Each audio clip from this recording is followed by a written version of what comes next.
jours après le passage du cyclone Garance, 98% des foyers réunionnais sont réalimentés en électricité. Un énorme travail a été fait, vous vous souvenez, il y avait 180 000 foyers qui étaient privés d'électricité à la sortie de l'alerte violette. Et aujourd'hui, on a moins de 10 000 foyers qui sont privés d'électricité. Essentiellement dans l'Est. Essentiellement dans l'Est. Mais 10 000, c'est aussi beaucoup d'interventions qu'il faut qu'on fasse encore pour réalimenter ces derniers clients. Ce sont souvent des pannes individuelles ou des pannes collectives de quelques clients, et puis encore beaucoup de mise en sécurité qu'on doit faire sur le réseau basse tension.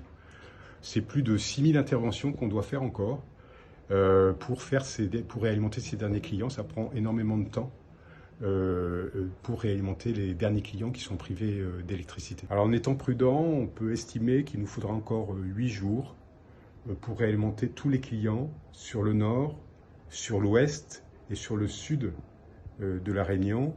Et il nous faudra un peu plus de 2 semaines pour alimenter tous les clients sur l'est de la Réunion, qui a été plus fortement impacté, où il y a énormément de travail encore à faire sur ce territoire de l'est de la Réunion.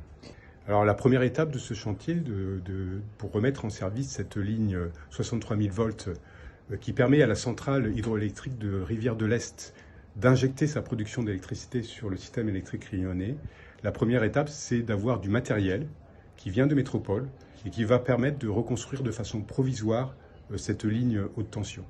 Donc nous allons recevoir une soixantaine de poteaux bois de 20 mètres de haut, plus des kilomètres de lignes 63 000 volts qui vont arriver par des avions spéciaux de métropole. Nous allons également recevoir un hélicoptère Super Puma qui n'existe pas à La Réunion, de façon à pouvoir poser ce réseau haute tension.